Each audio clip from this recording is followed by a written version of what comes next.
जय श्री राम। बोलो श्री शंकर भगवान की जय।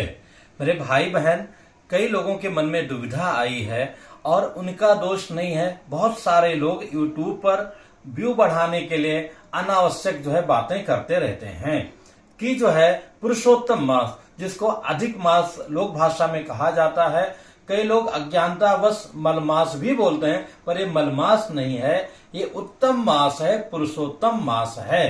तो उस मास में ये जो श्रावण का सोमवार आएगा उसका व्रत नहीं करना है, जो कि गलत है। हमें व्रत करना है। हम सभी लोगों का परम सौभाग्य है जो श्रावण मास के मध्य में पुरुषोत्तम मास प्राप्त हो रहा है।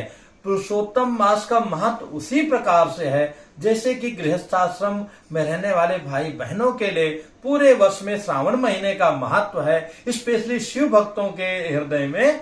उसी प्रकार से पूरे 4 वर्ष में एक एक दिन एक एक क्षण मिल करके ये उत्तम मास, पुरुषोत्तम मास हम सभी लोगों को प्राप्त हो रहा है और दोनों साथ में मिल रहा है कई वर्षों बाद। तो ये तो और भी अच्छी बात है। इसका एक एक पल हमें प्रयोग में भगवान की सेवा करके लेना चाहिए।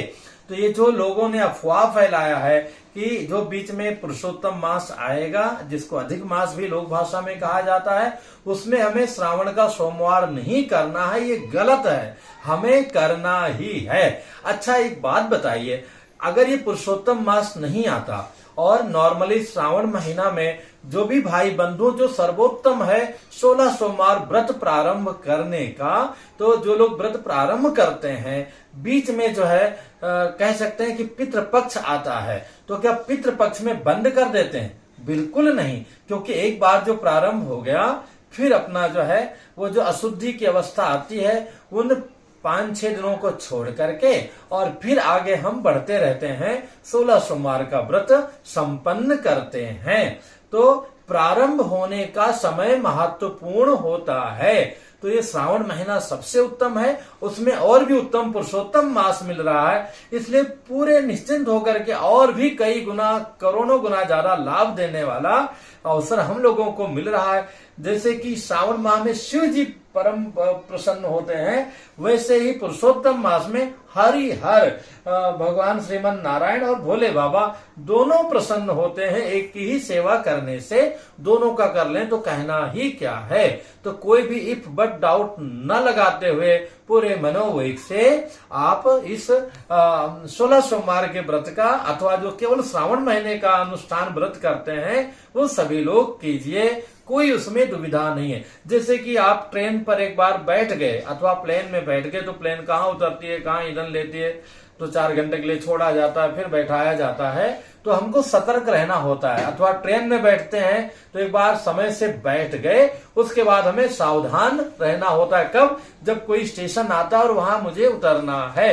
तो उसी प्रकार से व्रत एक बार प्रारंभ हो गया तो फिर जब सोमवार आएगा तो उसके एक दिन पहले, एक दिन बाद तक हम ध्यान रखें, किसी दूसरे के यहाँ का अन्न ग्रहण न करें, दूषित अन्न ग्रहण न करें। और सबसे उत्तम तो यह है कि पूरे व्रत पर्यंत लहसुन प्याज न खाएं, मांस मदिरा तो कभी भी नहीं खाना चाहिए, लेकिन कम से कम इस पूरे पीरियड में तो हम बिल्कुल छुएं भी नहीं। और जिस होटल में वेज नॉन वेज दोनों रहता है वहां तो बिल्कुल भी नहीं ग्रहण करना चाहिए। और होटलबाजी तो स्पेशली सोमवार को तो बिल्कुल भी मत कीजिए, मंगलवार को भी मत कीजिए, व्रत खोलने की दृष्टि से। तो लोगों के अफवाहों में हमें नहीं जाना है। शुभस्य शीघ्रम, शुभ काम शीघ्र करना चाहिए। जीवन कल का क्या भरोसा, कल क्या हो, तो कल करे सो आज कर। और इतना उत्तम समय मिल रहा है, तो जो लोग अभी भी नहीं प्रारंभ कर पाए हैं, बिल्कुल निसंकोच होकर के, और चाहे 16 सोमवार व्रत करना है अथवा श्रावण का मास का व्रत करना है, वो प्रारंभ कर दीजिए। भोले बाबा की कृपा से, माता रानी की कृपा से, नारायण की कृपा से आप सभी लोगों का मनोरथ अवश्य पूर्ण होगा।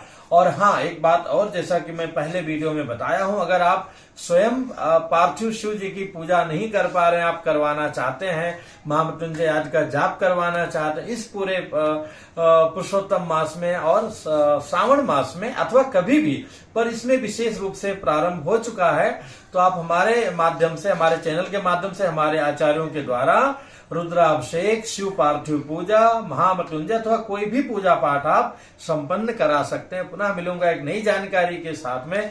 जय श्री राम।